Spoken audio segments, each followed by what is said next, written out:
Muy buenos días a todos y a todas. Con esta primera conferencia magistral vamos a dar inicio a nuestro foro. Quisimos invitar el día de hoy, invitar el día de hoy a las Naciones Unidas y su oficina en México contra la droga y el delito, porque nos parece fundamental que podamos contextualizar y enmarcar toda la discusión que estamos llevando a cabo en el Congreso en materia de combate a la corrupción, con la discusión que hay también a nivel internacional, pero sobre todo con los instrumentos internacionales, los tratados, las convenciones a las que México está obligado a cumplir. Entonces, por eso es que agradezco mucho, como siempre, al señor Antonio Masitelli. La verdad es que siempre acude a los llamados del Senado. Muchas gracias, Antonio. Y voy a leer su semblanza. Antonio Masitelli está a cargo de la oficina de... Antonio Masitelli está a cargo de la oficina de enlace y paternariado en la Oficina de las Naciones Unidas contra la Droga y el Delito en México desde septiembre de 2009. En 1990 se incorporó al secretariado de la Junta Internacional de Fiscalización de Estupefacientes de las Naciones Unidas en Viena. Desde 1992 ha trabajado en diferentes cargos en la Oficina de las Naciones Unidas contra la Droga y el Delito en la sede de Viena, en Nigeria y Colombia. En 1996 fue encargado de abrir la Oficina de Naciones Unidas contra la Droga y el Delito en la República Islámica de Irán, donde asumió el cargo de representante hasta diciembre de 2002. Entre 2003 y 2009 fue responsable de la Oficina Regional de la Oficina de Naciones Unidas para la Droga y el Delito para África Central y Occidental en Dakar, Senegal, con un mandato operativo sobre 25 países de las dos regiones. Su trabajo contribuyó a la inscripción en la agenda del Consejo de Seguridad de las Naciones Unidas de los efectos del narcotráfico en Guinea y Guinea-Bissau y de las relaciones entre tráfico de drogas y de migrantes con organizaciones terroristas en la franja sahelo-sahariana. Ha publicado diversos artículos relacionados con las drogas y el crimen organizado en Colombia, España, Italia, México, Nigeria y el Reino Unido. En 1997 fue conferencista en la Universidad del Rosario en Bogotá, Colombia, sobre temas relacionados con los aspectos económicos, sociales y legales, el tráfico de drogas y el crimen organizado. El señor Masitelli es licenciado en Derecho por la Universidad de Bolonia, Italia, y tiene un posgrado en Cooperación Internacional y Políticas de Intervención en Países en Desarrollo por la Facultad de Ciencias Políticas de la misma universidad. También, Antonio, me parece que además de hablar de las convenciones, creo que valdría muchísimo la pena que pudiéramos comentar sobre el objetivo 16 de la Agenda de Desarrollo recientemente aprobado, porque al final me parece importante que empecemos a hablar en México de la corrupción, como se habla a nivel internacional, como un asunto enmarcado en el desarrollo, o que puede ser un obstáculo al desarrollo, para poder un poco ampliar también nuestra visión y nuestra discusión con respecto al tema y salirnos un poco de la caja, como hasta ahora hemos centrado nuestra discusión solamente en un asunto de sanciones, muy enfocado a las sanciones administrativas, la parte penal que también se estará discutiendo en su momento, pero creo que tenemos que ampliar nuestra visión y empezar a hablar de la corrupción en el marco del desarrollo. Bienvenido, muchas gracias.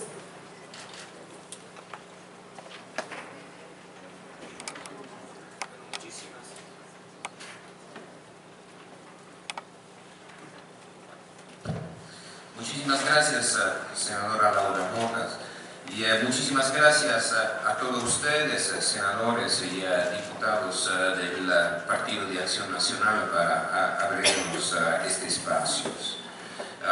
Y es para mí de verdad un enorme placer estar con todos ustedes, estar en el Senado, en donde siempre más frecuentemente, tengo que decir, los senadores se abren a las organizaciones internacionales para sacar adelante y discutir asuntos, problemas relevantes. Estuve aquí la semana pasada por el foro sobre la marihuana, hemos participado en muchas iniciativas en materia de lucha a la trata de personas, lucha a la corrupción, lucha al crimen organizado y reforma del sistema de seguridad y de justicia aquí en México, y es de verdad un placer y un honor poder colaborar con todos ustedes. Como también poder, como justamente la senadora estaba mencionando, tratar de compartir con ustedes lo que es la visión por parte de la Oficina de las Naciones Unidas contra la Droga y el Delito con respecto a la corrupción y en particular a la prevención de la corrupción. Tengo que reconocer, yo empecé a trabajar con las Naciones Unidas hace más de 25 años y le puedo decir que hace solamente 15 años solamente mencionar la palabra corrupción por parte de un funcionario de Naciones Unidas en muchos lugares del mundo era la manera más fácil para ser reenviado del país en 24 horas. Hoy en día afortunadamente la situación ha cambiado. La situación ha cambiado gracias de un lado a la sociedad civil, gracias al progreso de la democracia, gracias al pedido fuerte que hay en todo el mundo por parte de los sistemas democráticos y de los ciudadanos de obtener un buen gobierno. Y en ese sentido, bienvenidas a las reformas importantes que México a través su Congreso ha llevado adelante, la ley de transparencia, la reforma que ha instituido el Sistema Nacional Anticorrupción. Seguramente son pasos adelante, pasos que servirán a construir un México mejor y una mejor gobernanza, una gobernanza democrática. Y empiezo con mi presentación. Primera, si podemos avanzar, ¿qué es la Oficina de las Naciones Unidas contra la Droga y el Delito? Bueno, es una oficina, una agencia especializada del Secretariado de las Naciones Unidas, eso es que nosotros dependemos directamente del Secretariado de las Naciones Unidas en Nueva York, con un mandato muy particular, muy antiguo, el de la implementación de las convenciones relacionadas a la fiscalización de drogas, pero también de prevención del crimen organizado, del terrorismo y justamente de la corrupción. Próximo. Y la comunidad internacional y el mandato de la Oficina de las Naciones Unidas contra la Droga y el Delito explica también el entendimiento que la comunidad internacional ha llegado a tener de los fenómenos y de las amenazas a las sociedades democráticas, de un sistema convencional finalizado y enfocado a fiscalizar un producto peligroso. Las drogas, se ha llegado en el año 2000 a una convención internacional en contra de unas actividades peligrosas y operadas por operadores criminales. La Convención de Palermo del año 2000 contra el crimen transnacional organizado.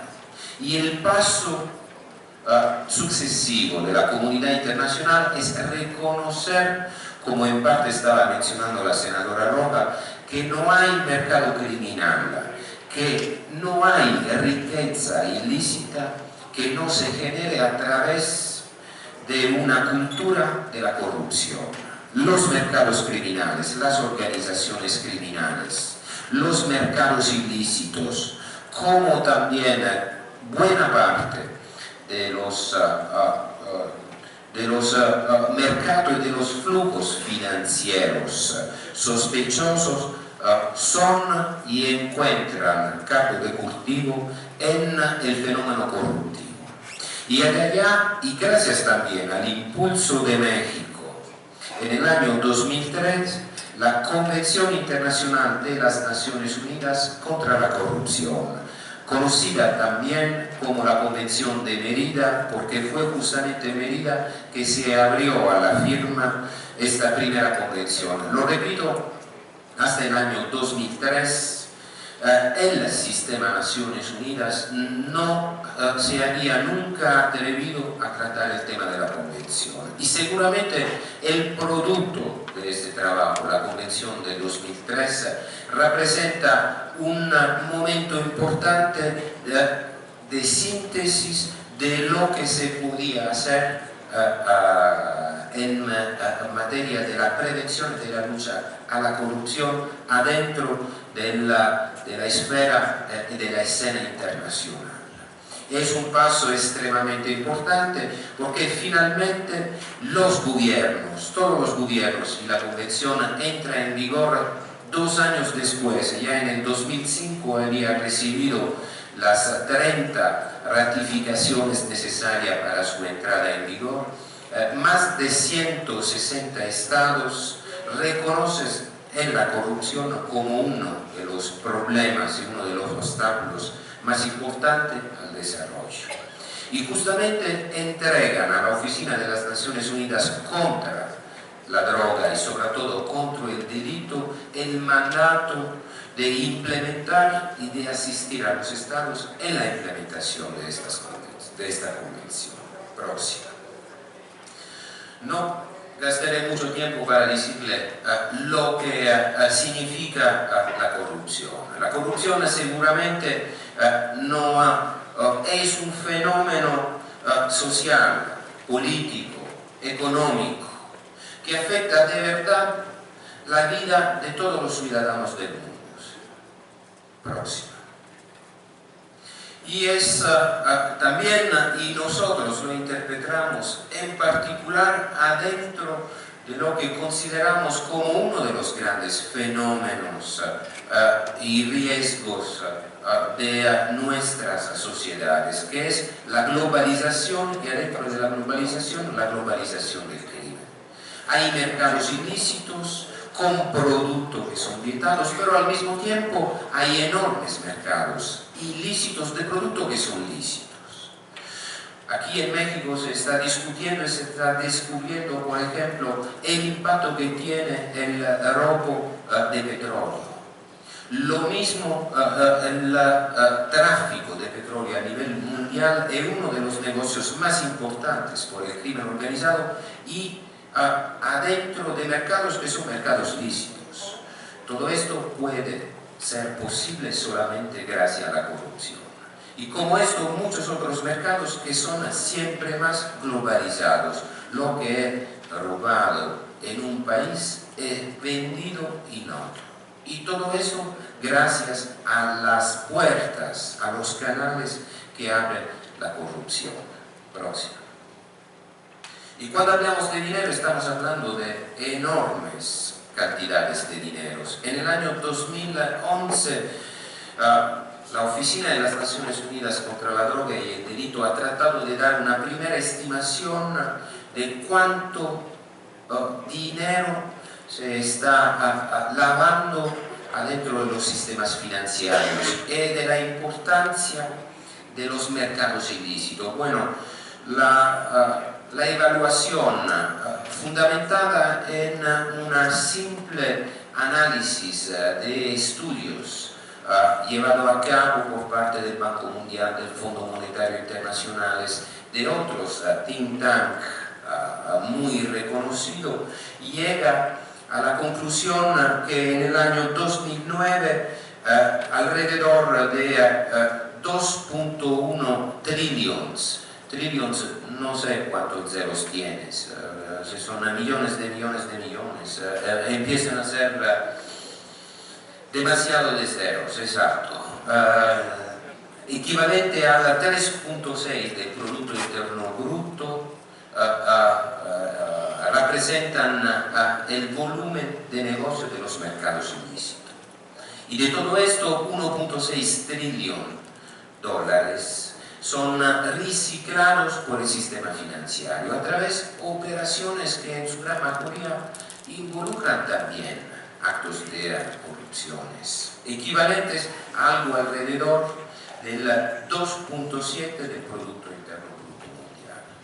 Y todo esto próxima con mercados extremadamente diversificados, si podemos, próxima, que van de las drogas hasta la contrafacción. La contrafacción la vemos desafortunadamente a las esquinas de toda ciudad, los productos piratas, y que seguramente entran y son producidos en el país también gracias a fenómenos corruptivos. Y como es con muchos otros mercados irregulares.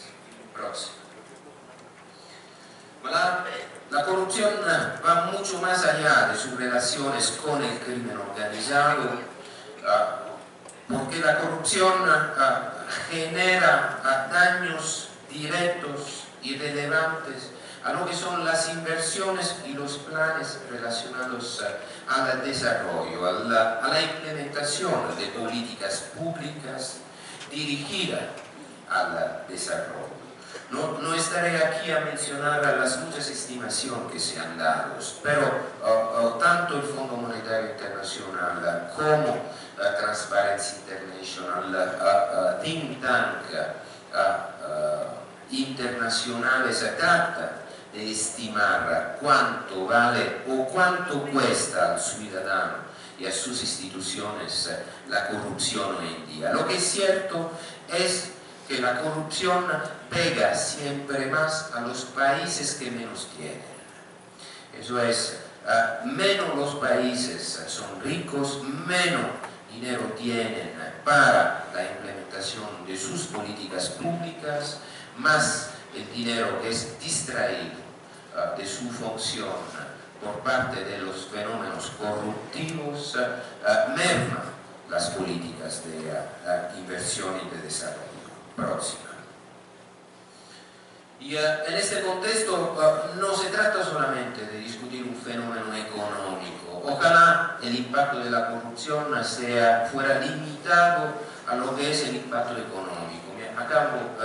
Me acuerdo que hace más de 20 años había leído un estudio que decía que en la medida en que la corrupción reducía el provecho de las empresas, al fin y al cabo era un sistema bastante eficiente de redistribución de la riqueza. Bueno, desafortunadamente no funciona así. La corrupción impacta directamente en la generación de la riqueza y los costos más altos pagados por parte de la corrupción son pagados por los más pobres y por el desarrollo de los sistemas democráticos y de la consolidación de lo que es el sistema de gestión en democracia. Próxima. Así como un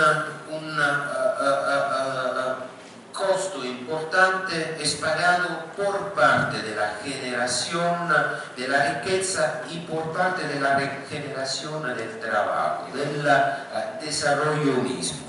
La corrupción tiene un impacto directo en lo que es la competitividad entre los diferentes operadores económicos y de esta manera merma de manera importante la que son las reglas de la competencia adentro de los diferentes mercados. No se obtiene mejor, no se premia a los que ofrecen los mejores servicios, sino se paga más para obtener servicios menores. Y todo esto tiene un impacto directo en la generación del trabajo y en el crecimiento de una cultura empresarial que sea una cultura empresarial sana, fundamentados en los principios de la empresa y en los principios de los mercados libres. Yo diría que más allá de los costos económicos, más allá de los costos sociales, próximo, el problema más importante que genera la corrupción, particularmente en países de recién democracia real, en donde de verdad los ciudadanos están empezando a conocer y a identificarse en las democracias, es el impacto que tiene la corrupción sobre la credibilidad de las instituciones. Esta es una slide que hemos sacado de las encuestas de victimización que lleva a cabo la INEGI en México cada año y que nos da un panorama extremadamente negativo de lo que es la percepción por parte de los ciudadanos del desempeño de las instituciones. No creer en las instituciones pensando, lo repito, pensando que todos sean corruptas, hoy en día probablemente es el riesgo más alto que la corrupción aporta al desarrollo de verdaderos sistemas democráticos responsables. También porque algo es la percepción de la corrupción, otro es la corrupción real. Esta también es una encuesta de victimización de la corrupción que INEGI ha llevado adelante aquí en el Distrito Federal. La percepción de la corrupción en muchísimos casos es hasta 2 veces más alta de la victimización de la corrupción. Es decir, que la gente, que el ciudadano normal, independientemente de lo que vive en la realidad, piensa que las instituciones sean todas corruptas. Mientras que la realidad puede ser diferente de lo que la gente piensa. Trabajar, pero en contra de la percepción en muchos casos, es más difícil que trabajar en la reducción real de los problemas. Próxima. ¿Y qué aporta a todo esto la Convención de Medida contra la Corrupción? Bueno, ustedes saben muy bien, porque es parte de su trabajo como senadores y como diputados, que las convenciones internacionales son negociadas entre gobiernos, son aprobadas y ratificadas por los congresos y regulan las relaciones entre gobiernos. Bueno, una de las grandes novedades de la Convención de Medida contra la Corrupción es que es una convención que se refiere directamente no solo a los gobiernos y a las asambleas legislativas, sino también directamente al sector privado y a la sociedad civil. ¿Por qué? Porque no puede existir fenómeno corruptivo sin el encuentro de voluntades entre dos agentes, entre dos actores, generalmente el sector privado y el sector público. Entonces, luchar contra la corrupción requiere necesariamente la corresponsabilidad entre el sector privado, las instituciones, como el sector público y las instituciones, como también el sector privado, las empresas. Próximo. Los objetivos de la Convención son promover y facilitar la que es la prevención, reducir más que perseguir la incidencia de la corrupción. ¿Cómo? Reduciendo los espacios, los mecanismos que permiten el fenómeno corruptivo. ¿Cómo? Justamente el objetivo 16 de la nueva Agenda por el Desarrollo habla de gobernabilidad, gobiernos abiertos, transparencia, quiere decir reducir los espacios para que el fenómeno corruptivo se pueda llevar adelante. Segundo, también, hacer un frente común en contra de la corrupción, como a través de una serie de medidas que funcionan y que ya existen, y que en parte la comunidad internacional ya ha utilizado y está utilizando en la lucha contra el crimen organizado. Me refiero, por ejemplo, a las investigaciones financieras, a compartir información, también la cooperación que se da en materia de lucha a la evasión fiscal, lucha al secreto bancario, todo esto para descubrir y perseguir de un lado la corrupción y del otro para cerrar los espacios, que el dinero sucio, independientemente de su origen, no se pueda esconder. Y por último, para promover lo que es el gobierno abierto, lo que es la transparencia, fortalecer de verdad lo que es la gobernanza democrática. Próximo. Los objetivos en materia de prevención en ese sentido son seguramente adoptar políticas eficaces encaminadas a prevenir la corrupción, el establecimiento, como se está llevando a cabo aquí en México, de instituciones o de mecanismos. La Convención no identifica ningún mecanismo en particular, pero pide a los estados de hacerlo en acuerdo a su propia estructura y a su propio régimen parlamentarios y judiciales. La introducción de mecanismos de transparencia en la vida política, como también el fortalecimiento de la participación del sector privado y de la academia en el trabajo necesario de monitoreo de desempeño por parte de las instituciones de su propio trabajo. Próximo. El segundo eje de la Convención es justamente la penalización de la ley, y aquí también la Convención aporta novedades extremadamente interesantes. Primero, tratar de tipificar y estandarizar a nivel internacional lo que es el delito de la corrupción. Hacer de manera que la persecución o la cooperación judicial se pueda dar sobre un entendimiento común de lo que es la corrupción, independientemente de lo que son después los sistemas penales nacionales. Y sobre todo, y también la utilización de una serie de medidas y de mecanismos particulares que incluyen también la persecución del sector privado. Sector privado en donde la responsabilidad por el hecho corruptivo es tanto individual como también de las empresas. Eso es, las empresas a través de la corrupción son responsables no solamente a través de sus administradores, sino que tienen que ser responsables en todo, como empresa, como personalidad jurídica diferente de la que son sus propios administradores. Y por último, el tema de la cooperación internacional. Próximo.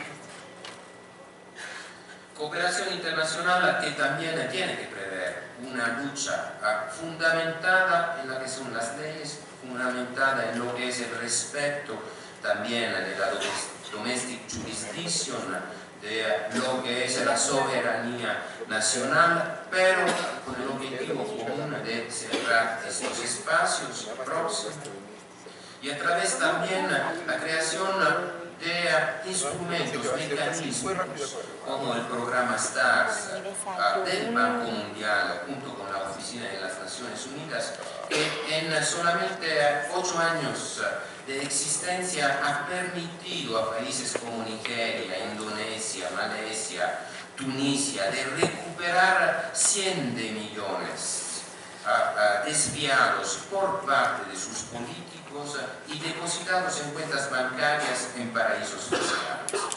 Entonces, hacer de manera que la lucha a la corrupción sea también y sobre todo una manera para recuperar el dinero que ha sido sustraído y que ha sido desviado, ocultándose en paraísos fiscales.